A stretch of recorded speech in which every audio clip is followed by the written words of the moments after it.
Bom, conversando aqui com o Eduardo Lacerda, da editora Patois.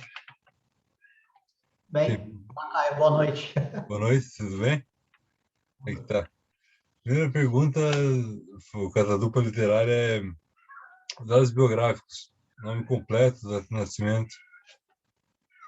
Bom, meu nome é Eduardo Lacerda, eu sou de São Paulo, nasci em Porto Alegre, mas com 2 anos fui para São Paulo, todo dia 26 de maio de 82, então, quase 40 anos, e sou editor da editora Patois. Tem um bar-livraria, que é um café, bar, livraria, tudo misturado. Criei a Patois em 2011, então ela já vai completar agora Interessante. a biografia é essa. Fiz letras na USP, mas não cheguei a terminar o curso. Abandonei faltando 6 meses para terminar. Fui trabalhar com produção cultural na Casa das Rosas, que é o espaço de poesia e literatura ali na Avenida Paulista. Eu estava fazendo faculdade de letras e aí apareceu essa oportunidade de fazer um estágio de produção cultural e eu abandonei tudo para ir trabalhar com literatura, poesia. Isso, mas desde quando que a literatura tomou parte na tua vida, no teu mundo? Desde quando? Desde muito cedo? A literatura, eu acho que eu sempre fui fascinado por palavras, né? Sempre fui fascinado por histórias, mas acho que com 5, 6 anos, quis começar a escrever, ler, e aí era uma coisa que eu enchi o saco da minha família, porque eu queria muito começar. Já gostava dos livros, do papel, né? Não é a leitura ainda, mas o papel. E aí eu lembro que quando eu entrei na escola, primeira série, eu recebi o livro didático e devorava o livro didático atrás de tudo o que tinha de literatura, né? Acho que depois que aprendeu as primeiras letras, já tem poeminhas, historinhas, e aí quando eu aprendi a ler, eu recebi o livro didático e já acabava com ele atrás de poesia e literatura, né? Mas acho que livros mesmo foi na segunda série, eu devia ter uns 7, 8 anos, que eu pedi para o meu pai comprar um exemplar do Menino Maluquinho numa feira de livros na escola. E aí só foi ladeira abaixo, né? Começa com 10, 50, 5 mil e vai indo. Corrompendo. Foi tomando a minha vida a literatura. E, mas faz 10 anos que você está com a Patois, não é? Mas Isso, explica pra gente qual é o trabalho do editor. que difícil, né? É, eu acho que existem vários trabalhos que um editor faz, e isso depende muito do perfil da editora que ele tem, né? Uhum. Eu acho que, por exemplo, o Luiz Schwartz, na Companhia das Letras, é um perfil de editor completamente diferente do meu. E cada editor vai ter um papel diferente. Então, alguns acham que o trabalho do editor é extrair o melhor de um autor e do livro, né? Outras pessoas consideram que o trabalho do editor é tornar público, tornar conhecido aquilo que foi publicado. Outros, como eu já ouvi um amigo falando, é realizar sonhos das pessoas. E tudo isso é verdade. O meu trabalho como editor envolve coisas que não têm muita relação com a literatura, mas que eu preciso fazer para conseguir manter o trabalho como editor, né? Então, eu embalo livros, eu leio os originais, eu tiro ISBN, eu faço divulgação, eu faço café, emito nota fiscal, faço contrato, faço prestação de contas, pago contas. Numa editora maior, por isso que eu citei, por exemplo, o Schwartz da Companhia das Letras, o editor vai ter o trabalho só de fazer a leitura do original, né, escolher o que vai ser publicado e tentar extrair o que tem de melhor nesse livro. Né? Ele vai ter uma equipe de marketing, uma equipe do financeiro, uma equipe de prestação de contas, uma equipe da expedição.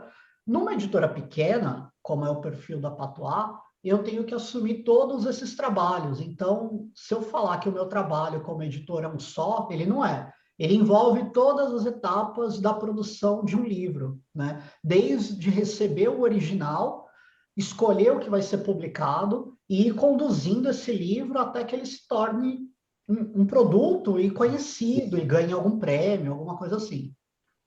E como é que está o mercado editorial de hoje em dia? Porque com a internet, a gente vê que muita gente vai procurar livro pela internet, mas não procura autor novo, procura Hemingway, procura Faulkner, não procura um autor, às vezes não tem a opção de ver um autor novo. A Patois possibilita que os autores novos sejam lançados, né?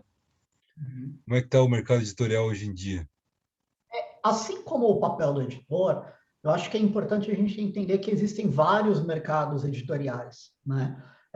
A gente tem desde os livros best-sellers, que já saem com uma tiragem de 50, 100 mil exemplares, que geralmente são livros que as editoras maiores compram os direitos e ele vem junto já com um filme, uma série, alguma coisa assim, né?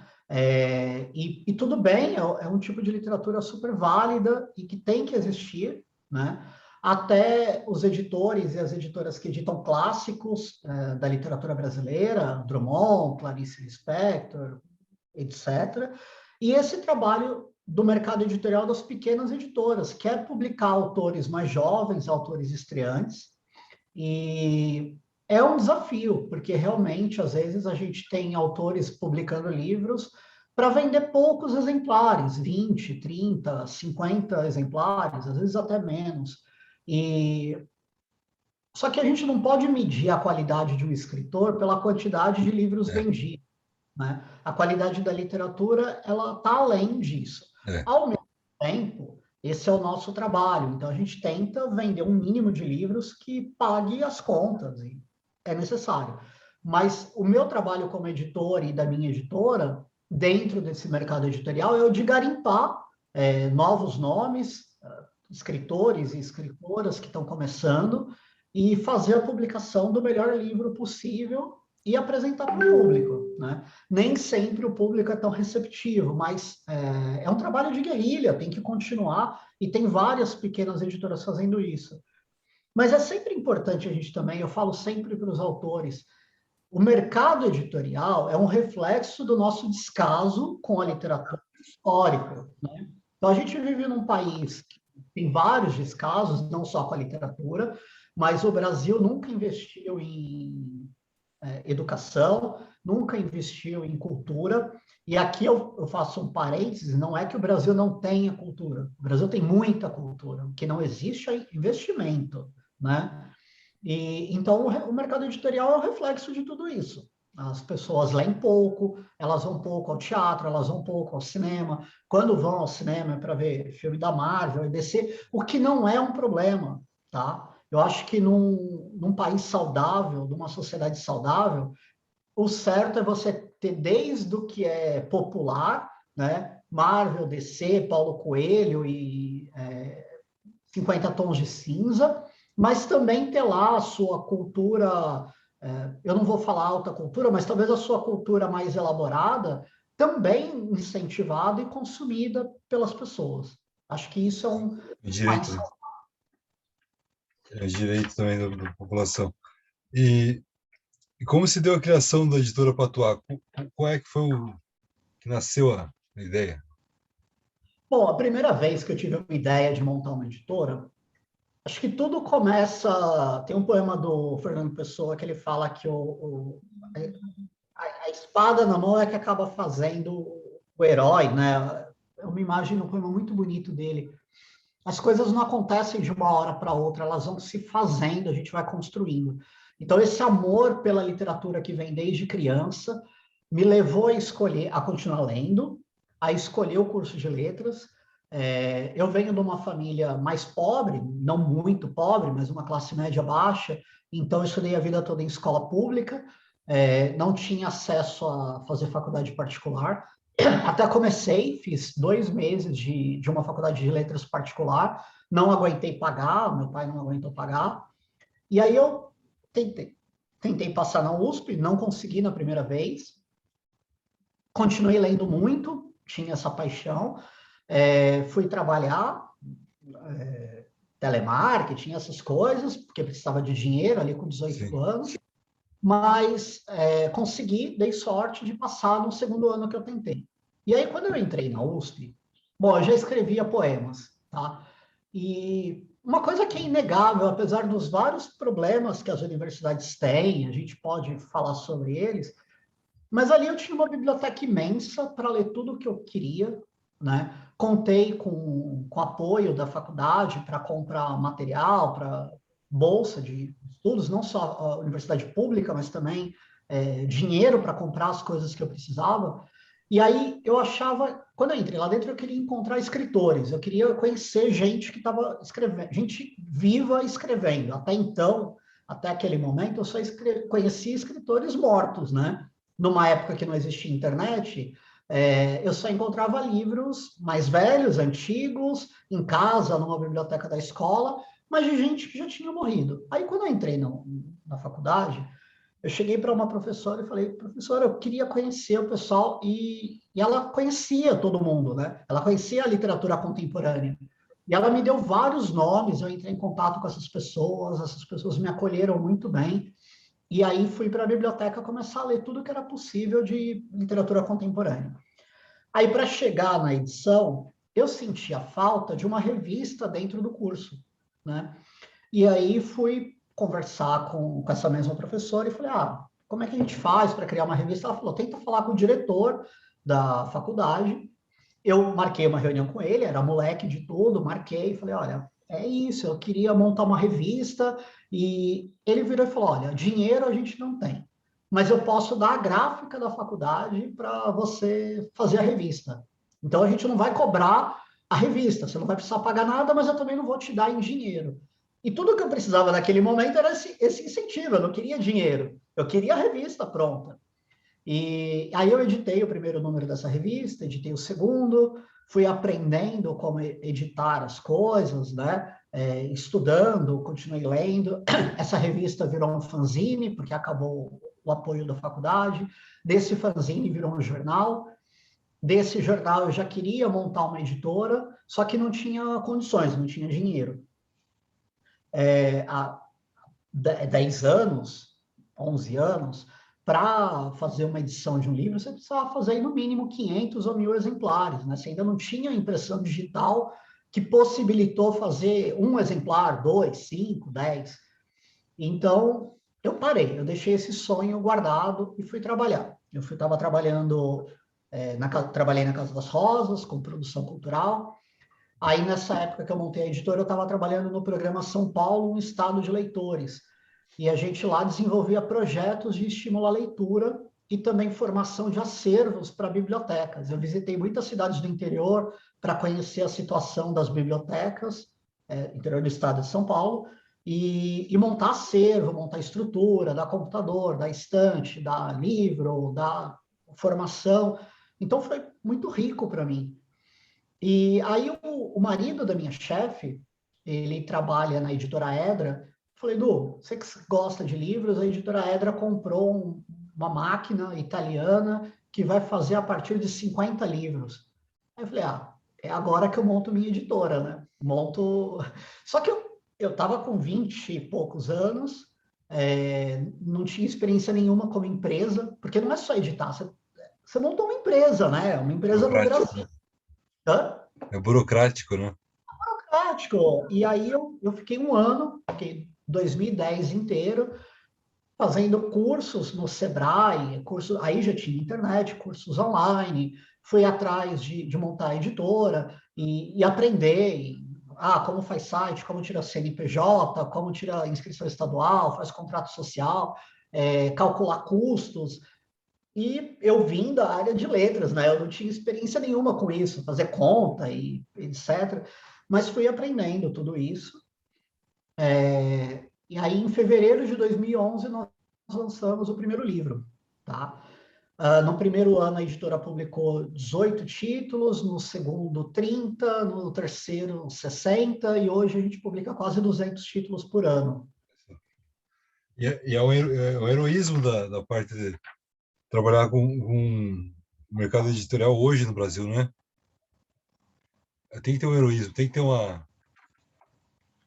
Olha, eu acho que tem que ter paixão. Trabalhar com qualquer coisa no Brasil é difícil, né? Eu não conheço uma área que a pessoa sai se dando bem de cara. Acho que mesmo teoricamente dizem que quem faz medicina vai ter emprego garantido e um bom salário. Eu conheço vários médicos que dão plantão e ficam 20 horas trabalhando para ganhar um salário baixo, né? Demoram muitos anos até ter uma carreira, ser reconhecido, conseguir um trabalho em um grande hospital. Então, eu acho que tem que ter paixão. Se a gente parte do pressuposto que é difícil, acho que ninguém trabalha com isso. Da mesma forma, eu não posso falar que é fácil. É possível viver de literatura, é possível viver de editora, mas não é que é fácil ou difícil. Vai ter os obstáculos, e tem que ter paixão para superar esses obstáculos, tá? É um país que tem um descaso muito grande com qualquer tipo de profissional, como eu já disse. Eu demorei em torno aí de uns 3 anos para começar a ter um retorno da empresa, da editora. Tá?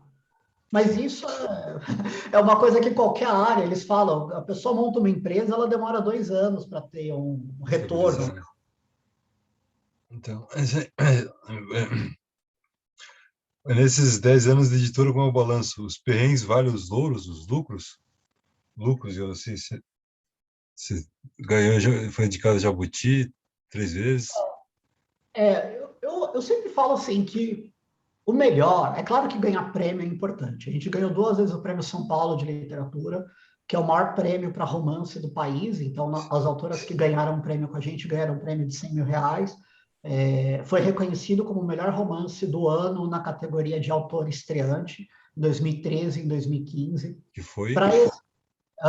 Foi com a Paula Fá, em 2013, e 2015 com a Micheline Verunski. E aí, outras indicações para esse prêmio. Então, quase todos os anos a Patois deixa um finalista nesse prêmio, prova de que a gente tem lançado bons romances também. Ganhei o Jabuti de Contos em 2018 com a Maria Fernanda Elias Maglio, primeiro lugar. Ganhamos um terceiro lugar em 2015 com o Manuel Herzog, que já passou por aqui com o livro A Comédia de Alicia Bloom. Em 2016, de contos, um terceiro lugar com o Ronaldo Caggiano. Também todo ano fica alguém finalista, semifinalista. Ganhamos o prêmio Casa de las Américas, que é um prêmio de Cuba, também melhor romance brasileiro. A autora, além do dinheiro, do valor, ser um prêmio internacional, o livro foi traduzido e lançado numa edição grande, de acho que 25 mil exemplares, que é distribuído para toda a América Latina de língua espanhola. E é um reconhecimento, né? A primeira edição foi nossa, a autora também ficou finalista do Prêmio São Paulo. Mas é perigoso falar isso, porque eu lancei 1.300 livros, acho que 15 ganharam prêmios ou ficaram finalistas.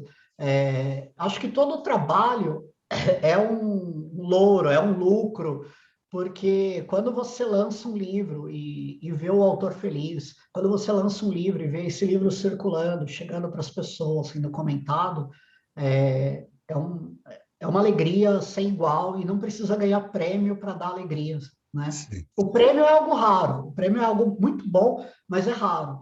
Se a gente não consegue ser feliz sem o prêmio, aí não vale a pena, né? E aí, na parte da edição, eu já tive todas as experiências possíveis para um editor. Eu já ganhei PNLD, então vendi 80 mil exemplares para o governo. Agora eu estou publicando Martinho da Vila, que é um grande músico e um grande escritor também, e aí não é um autor novo. Eu tenho autora que eu publiquei ela com 14 anos, eu tenho autora de 90, eu já publiquei autor em situação de rua, que mandou para a gente o livro, e é ex-alcoólatra, mora em situação de rua, e é um grande poeta. Eu passo por essas experiências e elas me dão alegrias, né? Então não pode ser assim, a alegria é o prêmio. O prêmio é muito bom, como eu disse, mas acho que o dia a dia com essas pessoas é Tudo faz incrível. parte. Faz parte. A pergunta seguinte é: a gente como José Saramago quase não foi publicado com a sua obra Levantada do Chão em 1980. Fernando Pessoa e Kafka escaparam da vida sem publicar seus principais trabalhos. Você tem a sensação clara de dar oportunidade a autores que de outra forma teriam de pagar pela edição de seus livros, ou mesmo não publicar? Não sei se essa pergunta ficou clara para você. Se teve a sensação de ter encontrado alguém que, tipo... Olha, eu não entendi muito bem, mas eu vou tentar dar um fio condutor para isso. Sobre pagar pela edição, a maior parte dos autores brasileiros pagaram em algum momento para a publicação, né? O Drummond pagou, acho que até o quinto livro, o terceiro ou quinto livro, e o da Hilst também, o Manuel Bandeira, o pai dele pagava depois do Libertinagem, depois ele ficou mais conhecido. É algo comum, normal, na literatura, não só brasileira, tá? As pessoas ainda têm muito isso de que o autor pagou, ele não é bom. Não, bobagem isso. Tem ótimas editoras que cobram pela publicação. Eu publico gratuitamente os livros, mas eu tenho alguns livros pagos dentro da Patois. Então, por exemplo, eu citei a Micheline Verunsky, que ganhou o prêmio. Ela ganhou um prêmio da Petrobras que exigia fazer uma tiragem de 1.500 exemplares. Então, ela pagou para a gente para ter os 1.500 exemplares. Uhum. Essa autora é menos do que alguém que não pagou pela edição? Eu acho isso uma bobagem. O autor, ele precisa investir no livro. Isso não significa pagar a edição. Mas o que eu tenho? Eu tenho autor que a gente fala, não, eu pago tudo, e ele simplesmente esquece que o livro está publicado. Né? Ele acha que o trabalho é todo da editora. A editora pode fazer muito pelo livro desse escritor, dessa escritora, mas não faz tudo. Se a pessoa não tiver um tipo de empenho, investir o tempo, não necessariamente o dinheiro, mas investir o seu tempo, a sua energia nisso, ela não vai ter retorno.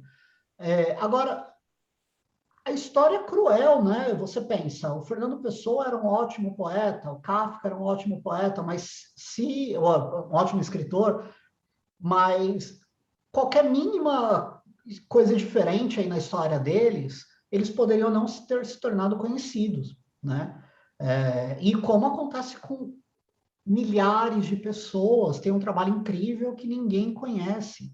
E aí, em algum momento, a história vem e resgata isso, né?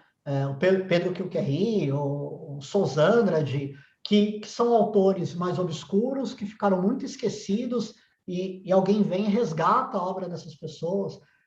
Então, acho que a gente nem sempre lê o melhor. Por exemplo, às vezes a gente fala assim, a literatura grega é excelente. Tem várias pesquisas que dizem que o que sobrou da literatura grega não chega a 1% do que foi produzido. Como a gente vai ter certeza que aquilo era o melhor que eles produziam? E mesmo assim é um dos pilares da literatura ocidental, né? Sim. A gente não pode achar que tudo está dado e é estático e não muda nunca. As coisas vão mudando, as referências vão mudando. Às vezes um autor que não é tão lido hoje pode ser muito lido daqui a 30 anos. Às vezes um autor que é muito lido agora pode ficar esquecido daqui a 100 anos. Eu acho que nada é estático e nada deve ficar como verdade absoluta. Eu não sei se eu respondi a tua pergunta, senão pode complementar. Respondeu sim. Mas a principal ideia da pergunta é: você teve a sensação de que poderia rejeitar uma obra por ser muito revolucionária esteticamente, e daí, de repente, pensar, não, se eu tenho um valor, vou publicar. Por exemplo, algo que seja, como é que eu vou dizer, de estilo joyceano, não sei. Coisa assim, de estética, É tudo muito complicado. Como é que você vai saber o que é revolucionário, né? sim. Porque as revoluções, elas não acontecem só pelo fato dado, é também como... Bom, tem toda uma teoria de estética da recepção para entender como a obra de arte é recebida. Então, falar que algo é revolucionário só porque o editor leu e achou que é revolucionário, ou a pretensão... Eu encontro muitos autores pretensiosos. O que eu estou fazendo é revolucionário. Cara, às vezes não. Às vezes a gente está fazendo mais do mesmo. Às vezes alguém na Polônia já fez o que você está fazendo e muito melhor. Às vezes não é o momento daquilo que é revolucionário aparecer no mundo. Vai precisar de 20, 30 anos para a cultura entender o que aquilo representa como revolução. Quando a gente fala em revolução social, ela é mais imediata, né? A revolução veio e guilhotinou as pessoas e fez a revolução. Na cultura, não é bem assim que acontece, né? Você entra em diálogo com tudo que veio antes, com o que vem depois. Às vezes, algo que é considerado ruim vai ser considerado bom depois de muitos anos.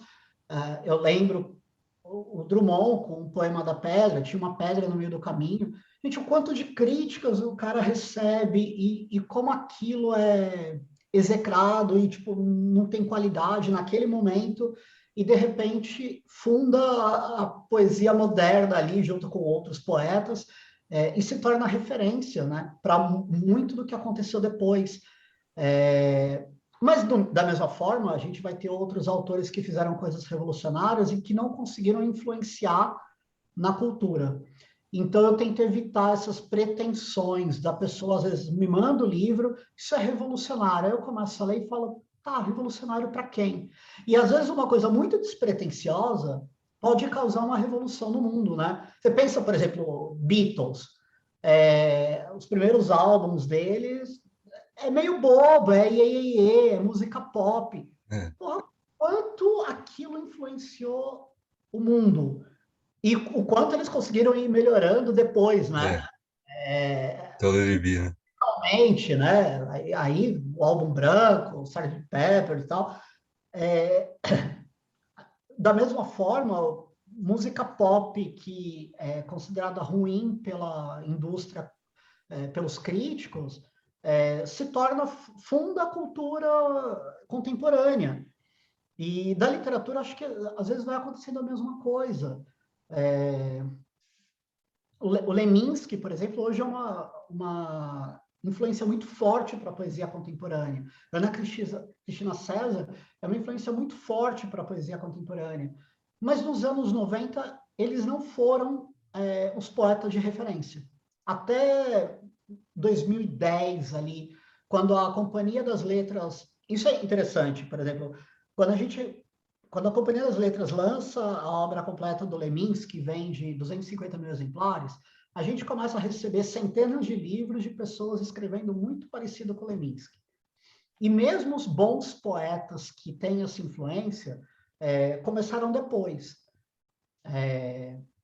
Então, o que eu quero dizer é isso. Às vezes, você passa um bom período sem aquela coisa boa influenciar a cultura e revolucionar tanto, né? Entendi. E às vezes o que é mais simples é o mais difícil,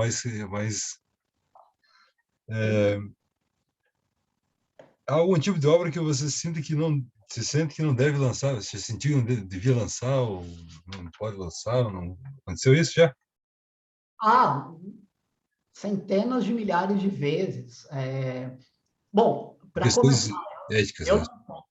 não, eu posso falar, eu não tenho a palavra final sobre nada, né? Então, escolher ou não escolher alguém para publicar é só a minha opinião e a minha escolha, né? Sim. É claro que isso resulta num trabalho que eu acho que é bom, mas ser publicado pela Patois ou ser recusado pela Patois não define se um escritor é bom ou ruim. Então, hoje eu recebo uma média de 300 originais por mês. Tudo que eu publico eu leio, mas nem tudo que eu recebo eu consigo ler, porque é humanamente impossível eu fazendo nota fiscal, embalando livro, cuidando da minha vida pessoal, do meu casamento, dos meus gatos, e aí fazendo tudo o que envolve uma editora, ler 300 livros por mês, né? Não. Então, é muito comum que, por exemplo, eu deixo os livros lá para ir lendo depois. Aí, daqui 3 meses, eu recebi seu livro. Faço a leitura, gosto. Aí eu descubro que a pessoa já publicou com outra editora. Porque também tem uma ansiedade muito grande das pessoas. Elas não conseguem esperar uma semana. Se você não dá a resposta imediata, elas preferem uma editora que não leia o original, mas que tope publicar cobrando ou não, só por fazer, do que alguém que vai sentar, vai ler, vai pensar, vai refletir e vai dar a resposta. Então, é muito comum. Às vezes a pessoa... É claro, também, quando eu demoro muito tempo, ela procura outra editora, não é ansiedade, é incompetência minha. Mas é muito comum, assim, eu perder gente que eu queria muito fazer o livro, muito. A pessoa falar... Ou depois eu deixo... O Mailson Furtado, que ganhou o Jabuti em 2018 de poesia, livro do ano, ele tinha me mandado aquele livro. E eu não publiquei. O cara ganhou o Jabuti. Será que ele ia ganhar se fosse com a Patois? A gente não tem como saber, né? É um ótimo livro, é um ótimo poeta, mas não tem como saber. Eu falei para ele, Mailson, acho a tua poesia incrível, não consegui publicar. Da mesma forma, tem pessoas que eu publico e depois de 2 anos falam assim, porra, por que eu fiz isso? Né? Hoje, aquele livro não me diz tanto naquele momento como disse há 2 anos. Então, os editores erram muito. O que a gente pode fazer é tentar minimizar a quantidade de erros, né? E o livro, a parte do livro digital, o livro autopublicação, como é que você tem visto isso? Autopublicação é uma possibilidade. Então, hoje você tem alguns sites como a Um Livro, a Perse, a Clube de Autores, o ICLAP, que a pessoa chega no site, ela escolhe uma capa padrão, então tem lá 5.000 capas disponíveis, ela escolhe uma daquelas, ela manda o arquivo de Word, o sistema, né, formata aquilo e ela pode imprimir um livro. Então você não precisa de um editor para o autor ter um livro lá pronto. E eu acho que é interessante isso, porque coloca nas mãos das pessoas o direito à literatura e o direito à publicação. Agora, é claro que uma pessoa pode ir fazer isso sozinha, não tem nenhum problema. Mas o que eu percebo é que, na falta de um editor e dos outros profissionais da cadeia do livro, diagramador, designer, ilustrador, revisor, etc., o autor acaba ficando perdido e o livro dele acaba tendo menos retorno do que teria com alguém que está ajudando, conduzindo ele nesse trabalho, né? O que talvez explique você ter, por exemplo, uma editora como o Clube de Autores publicar 50.000 pessoas por ano, acho que eu estou exagerando, é um pouco menos, mas é muita gente, e não conseguir ficar finalista de nenhum prêmio. E já uma editora pequena, que publica 50, 100, 200 pessoas, como a Urutau, como a Reformatório publica 20 autores por ano, e consegue ficar finalista de quase todos os prêmios, assim como a Patois, a Urutau. Então, o editor é importante. Não é que não é possível fazer um livro sem editor. E é possível fazer bons livros sem editor, como o Mailson ganhou, ele fez tudo sozinho. Mas também são casos mais raros, né? Então, eu vejo com bons olhos, eu acho que não tem nenhum problema. Cada um faz o que quer na raça mesmo. Eu também mudei o jeito de fazer livros, então eu não poderia criticar ninguém que faça de outras maneiras. Mas acho que é isso, mesmo quando é autopublicação, acho que o autor deve buscar profissionais que o ajudem na concepção do seu livro. Então, um bom ilustrador, um bom designer, um bom revisor, uma agente literária, se possível, para que o livro encontre os leitores, ele não fique só lá na plataforma de autopublicação.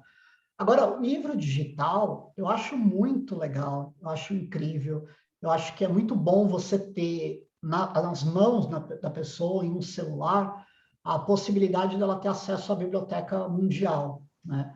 Não que isso aumente a quantidade de leitura, porque a gente sabe que não aumenta, mas é uma possibilidade, né? E não acho que dá um retorno ainda. Eu não trabalho com livro digital, eu tenho alguns livros digitais, mas do catálogo de 1.300 livros, só 4 são e-book, mas acho que cada vez mais as pessoas vão buscar, sim, o que é digital. Não tem como ir contra isso. Economia de espaço pela portabilidade. Economia de espaço, as pessoas moram em apartamentos cada vez menores, então elas não podem ter uma biblioteca. Eu cito um casal de amigos que sempre compraram livros e livros da Patois e de outras editoras, e eu e minha esposa vamos na casa deles, eles já não tem mais onde colocar os livros, e aí o Henrique, que é um dos rapazes, falou, para entrar um livro dentro de casa, eu tenho que me desfazer de algum que está aqui, né? Então, o livro digital é uma solução para pessoas que gostam muito de ler e não tem mais tanto espaço, tá? Mas o que não é o caso da maior parte da população. As pessoas ainda podem ter livros em casa e não tem. Sim. E o que vai sair do Martinho da Vila que você comentou antes? Acho que vai sair um livro do Martinho da Vila para Patois? Isso? É pela Patois. Tem como dar É um livro uma. de contos dele, chama Contos Sensuais.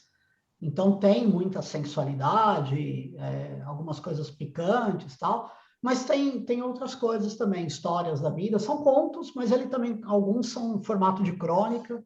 É um livro bem interessante. Pô, legal. O Martinho é um cara muito legal. Eu acho que o lançamento deve ser dia 10 de novembro, aqui em São Paulo. Boa sorte nessa. O Martinho é fera. Gosto mais dele. E agora, você lida com a burocracia da literatura com bastante coragem. Você acredita na literatura como mudança de perspectiva pessoal e, consequentemente, mundial? Eu acredito na educação, eu acredito na cultura, eu acredito nos livros. O que eu tenho muito medo é da sensação de que quem lê é superior a quem não lê. Eu acho que você tem pessoas incríveis que nunca leram um livro na vida. Ao mesmo tempo, a gente tem uma história de uma Alemanha nazista, onde 20% dos nazistas do alto comando, 25%, eram doutores. E, porra, como você explica isso, essa maldade com pessoas com tanta leitura e outras pessoas que não têm nenhuma leitura? Só que a gente também não pode falar assim, é bom por isso ou é mal por aquilo. Eu acredito no livro, eu acho ele importante. Eu não acho que todo cidadão vai se tornar um leitor, assim como eu também acho importante praticar exercícios físicos para boa saúde e não pratico, né? Eu acho que você vai ter pessoas que não vão gostar de livros, como tem pessoas que não gostam de cinema, que não gostam de teatro. Sim, Música. de música, mas acho que o Brasil nega o direito das pessoas a terem o acesso. Então, se você estimula, se hoje a gente tem, vai, um número qualquer, 100 teatros na cidade de São Paulo, se você estimula, você pode ter 500. É toda a cidade indo ao teatro? Não, mas é um número maior do que tem hoje, né? Eu costumo falar que São Paulo não tem livrarias. Aí o pessoal, como assim, Eduardo, não tem livrarias? A cidade tem livrarias nos bairros ricos. Pinheiros deve ter 30 livrarias. Vila Madalena, Pinheiros. Só que se você vai para as periferias, que são os maiores bairros da cidade, você quase não encontra livraria, ou não encontra. Você vai encontrar livraria no shopping, que trabalha com best-seller, que tudo bem, é livro, tal, mas se você procura um Machado, uma Clarice ou literatura contemporânea, você não encontra. Então, não tem livraria. Você tem nos bairros ricos. Na cidade, falar que a cidade está bem servida de livrarias, não. E eu acho que é importante mudar isso. Eu acho que é importante dar acesso. Eu acho que é importante democratizar. Eu acho que as pessoas lendo, a vida delas pode sim ser melhor, mas eu evito esse tom de superioridade. Quem lê é melhor, quem lê é uma pessoa mais bem informada. Gente, quantos doutores ajudaram a eleger o Bolsonaro? Ou É, quantos doutores defendem a ditadura? E aí eu não estou dizendo a pessoa ser de direita ou de esquerda. Eu acho que educação ela deve estar acima disso, né? Os americanos se dividem sempre entre dois partidos, um que é de direita mais à esquerda, outro que é de direita ainda à direita. Só que as pessoas acreditam na educação independente do partido que está lá. E no Brasil isso não acontece, né? Um cara como Paulo Freire é massacrado por essa nova direita que não conhece. O Paulo Freire é para ser não endeusado porque não se endeusa ninguém. mas estudado e respeitado por qualquer viés político, né? Porque às vezes eles falam assim, a educação brasileira falhou porque usa o método Paulo Freire. Gente, não é utilizado. A gente sabe que não é, né? Nem, o método Paulo Freire não é nem para educação básica.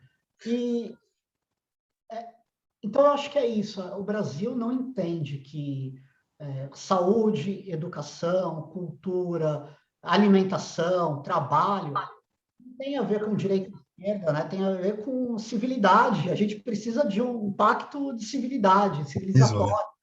Hã? Humanismo, né?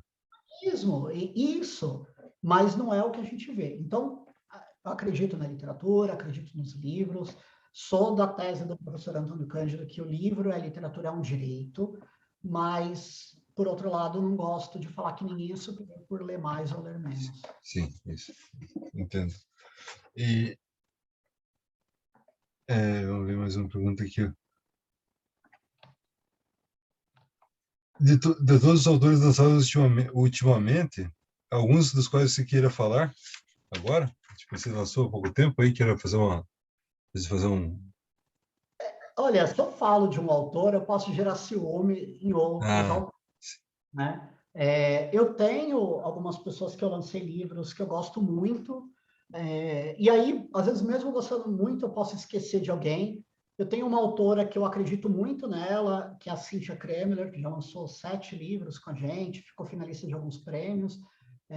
Gosto muito, ela não lançou nada recentemente, o último livro foi o ano passado.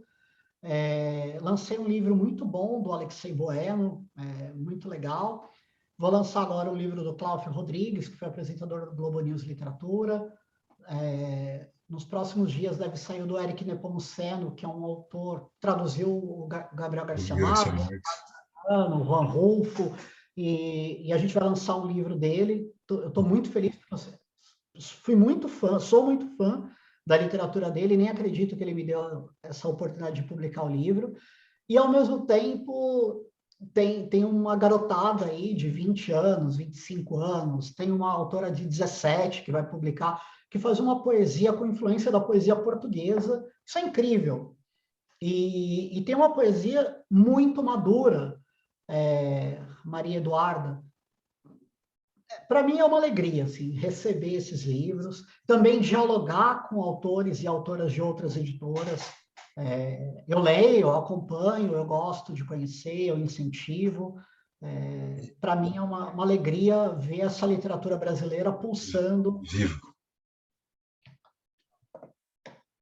E, mas sobra tempo ainda para ler os clássicos, hein? Tipo, voltar a ler o Dostoiévski, não tem mais tempo. Não sobra tempo, não sobra tempo. Eu adoraria, quando eu me aposentar, daqui 50 anos, aí eu vou ler tudo que eu não li. É uma deficiência, mas se eu parar para fazer a leitura de algo que eu gosto muito, eu não trabalho nos livros que eu gosto muito também, mas que são autores e autoras estreantes, ou tipo, o Martinho não é estreante, o Eric não é estreante, mas é isso. Isso é importante. Importante é a dedicação à função, né? É. Agora, para terminar, eu queria que você falasse de ter algum lançamento novo da Patuá para agora, para esse mês, não sei.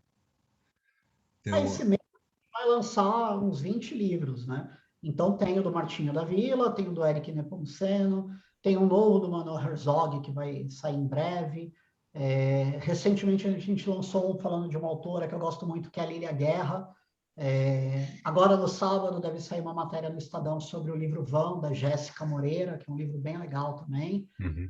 Mas tenho aí, antes do fim do ano, eu devo ter mais uns 30 livros bem legais que a gente vai publicar. E o que eu posso falar também é assim, se permita mergulhar na literatura contemporânea, né? Eu acho que as pessoas estão sempre procurando um lugar seguro eu vou ler outro livro. Aí é o contrário do que eu faço, né? Eu vou ler outro livro do Machado, da Clarice, Cecília, da Hilda Hilst, do Graciliano Ramos, Dostoiévski, do Drummond, porque é um lugar seguro, é literatura que você já conhece, então você sabe que vai acabar gostando, porque tem 1000 referências, aquilo que a gente estava falando da cultura, né? Aquilo formou a cultura, então você gosta, não é só porque você acha bom, é porque todas as referências que você tem de mundo partem daqueles livros, né? E aí, quando você se depara com um livro que acabou de ser lançado, meio que as pessoas ficam sem saber como definir se gostou ou não. É uma experiência nova, mas a gente precisa ter esse mergulho no que é contemporâneo, no que vai causar algum estranhamento, até para falar, não gostei, não gosto, não quero, não é isso, não é por esse caminho que eu vou. Porque senão as pessoas vão ficar, principalmente as que já são pessoas leitoras, né, vão ficar eternamente lendo o que já é seguro, ou esperando que algum livro tenha. As pessoas estão sempre esperando uma legitimação, né? Ah, o Estadão falou que é bom, a Folha falou que é bom, o Prêmio Itaú Cultural, agora é Oceanos, falou que é bom. Gente, a literatura é muito mais do que isso, né? E se a gente fica só nesse lugar seguro da recomendação do que já é canônico, a gente nunca vai descobrir e dar chance para o que é novo também.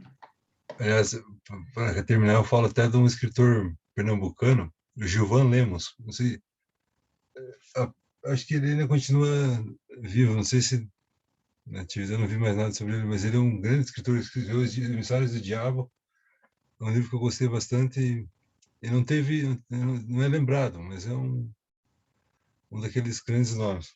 Mas é isso aí, então, Eduardo. Você tem alguém que você queira lembrar que escritor que você não leu e que não tenha tanta repercussão?